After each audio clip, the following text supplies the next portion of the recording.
اور پھر فرمایا کہ بلا تجسسو، ایک دوسرے کی ٹوہ میں نہ لگا کرو، یعنی جاسوسی نہ کیا کرو ایک دوسرے کی۔ جب اصل جو مطالبہ ہے ہر انسان سے وہ اپنی فکر کرے کہ میں اللہ تبارک و تعالیٰ کے احکام پر کس طرح عمل کر رہا ہوں، میرے اندر کیا کوتاہی ہے، کیا کمی ہے، اور اگر کوتاہی اور کمی ہے تو اس کو دور کرنے کی فکر اس کے اندر پیدا ہونی چاہیے۔ دوسروں کی ٹوہ میں لگنا کہ وہ کیا کر رہا ہے، وہ اپنے گھر میں کیا کرتا ہے، اپنے دفتر میں کیا کرتا ہے، اور اس کے تجسس میں لگا رہنا، یہ قرآن کریم اس کو منع فرماتا ہے، کیونکہ تمہیں اس کی کیا ضرورت ہے، تجھ کو پرائی کیا پڑی، اپنی نبیڑ تو، یعنی ہر ایک آدمی کو چاہیے کہ اپنے عیوب کو دیکھے، میرے اندر کیا عیب ہے۔ ہر ایک آدمی آج کل ہم لوگوں کا یہ حال ہو گیا ہے کہ اپنے عیوب کی تو فکر نہیں، یہ خیال نہیں کہ میرے اندر کیا کیا عیب پائے جاتے ہیں، میرے اندر کیا کیا خرابیاں ہیں، اس کو کس طرح دور کروں، لیکن دوسروں کے عیوب پر فوراً نگاہ پڑ جاتی ہے، اور اگر نگاہ بھی نہ پڑے تو اس فکر میں رہتے ہیں کہ کچھ پتہ چلے، اگر کسی سے بھی کچھ تھوڑی سی مخالفت بھی ہے تو اس مخالفت کی وجہ سے اس کے عیوب تلاش کرنے کی فکر میں رہتے ہیں۔ اگر اللہ تبارک و تعالی ہمیں سلامت فکر عطا فرمائے، صحیح سوچ عطا فرمائے، تو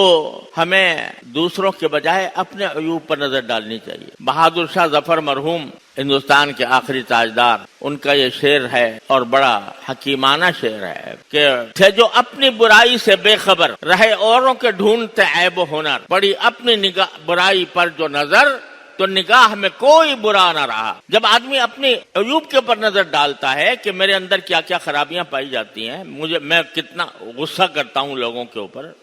میں کتنا لوگوں کے ساتھ بد اخلاقی کے ساتھ پیش آتا ہوں، میں دوسرے کا حقوق کی کتنی رعایت کرتا ہوں، اور میں نماز کس طرح پڑھتا ہوں، نماز میں کیا کیا کوتاہیاں میری ہوتی ہیں، اور میں اللہ تعالیٰ کی یاد سے کس طرح غافل رہتا ہوں، گھر میں بیوی بچوں کے ساتھ میرا سلوک کیسا ہے، یہ اگر ان باتوں کا دھیان انسان کے اندر پیدا ہو جائے اور اپنے عیوب پر نگاہ پڑنے لگے تو پھر ساری دنیا اچھی نظر آئے گی۔ ساری وجہ یہ ہوتی ہے کہ اپنے عیوب سے ہم غافل ہوتے ہیں۔ اگر ایک آدمی کو اللہ بچائے کوئی شدید بیماری لاحق ہو،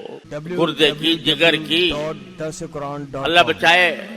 کوئی خطرناک قسم کی بیماری لاحق ہو، تو اس کے سامنے تو کوئی اگر نزلہ زکام کھانسی والا آ جائے تو وہ اس کے نزلہ زکام کی فکر کرے گا یا اپنے اس بیماری کی فکر کرے گا؟ اگر میرے اندر فرض کرو تکبر ہے، حسد ہے، لوگوں سے بغض ہے، یہ میرے اندر خرابیاں موجود ہیں، میں اپنے آپ کو بڑا سمجھتا ہوں، لوگوں کے ساتھ بغض رکھتا ہوں، کسی بھی انسان کے ساتھ بغض رکھتا ہوں، اور کسی انسان سے میں حسد کرتا ہوں، تو یہ مجھے کینسر لگا ہوا ہے، العیاذ باللہ، یہ روحانی کینسر ہے جو میرے دل کے اندر پرورش پا رہا ہے۔ اگر یہ کینسر پرورش پا رہا ہے اور دوسرا آدمی کے اندر کوئی برائی تمہیں نظر آ گئی تو اس کی فکر کرو گے یا اپنے کینسر کو دور کرنے کی فکر کرو گے؟ اس واسطے ہر ایک انسان کو یہ چاہیے کہ اپنی فکر کرے۔ قرآن کریم فرماتا ہے یا ایھا الذین آمنوا علیکم انفسکم لا یضرکم من ضل اذا اہتدیتم، اے ایمان والو اپنی خبر لو، اپنی فکر کرو، تم کیسے ہو، تمہیں جب قبر میں جاؤ گے اور اللہ تعالیٰ کے سامنے پیش ہوگے تو تمہارا کیا حال ہوگا، اپنی فکر کرو۔ اگر کوئی گمراہ ہو رہا ہے تو اس کی گمراہی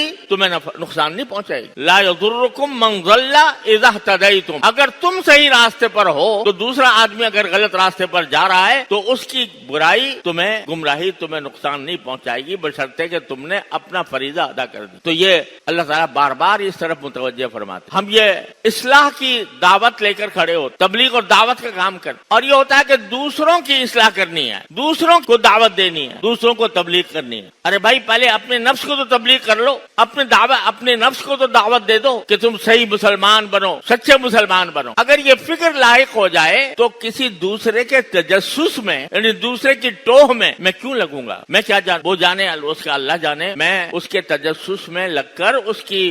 عیوب ڈھونڈنے کی فکر کروں کہ بھئی یہ تنہائی میں کیا کرتا ہے اور دفتر میں کیا کرتا ہے اور اس کا سلوک کیسا ہے اور اس کی تنخواہ کتنی ملتی ہے، وہ پتہ نہیں حلال طریقے سے آ رہی ہے حرام طریقے سے آ رہی ہے، اس فکر میں کیوں پڑوں میں، جبکہ خود عیوب کا پلندہ ہوں۔ اس واسطے قرآن کہتا ہے لا تجسس، تم ایک دوسرے کی ٹوہ میں نہ لگا کرو. یہ ایسی بیماری ہے کہ اس کی وجہ سے لوگوں کے دلوں میں نفرتیں پیدا ہوتی. جب دوسرے آدمی کو جس کی ٹوہ میں آپ لگے ہیں اس کو پتا چلے گا کہ یہ آدمی میرے پیچھے لگا ہوا ہے، میرے راز معلوم کرنا چاہتا ہے، میری خفیہ امور کے تجسس میں لگا ہوا ہے، تو اس کے دل پہ کیا گزرے گی؟ وہ ظاہر ہے تمہارے سے اس کے اندر ایک نفرت پیدا ہو. تو یہ نفرتیں پیدا کرنے والی چیز ہے تجسس، اس لیے قرآن نے اس کو منع فرمایا.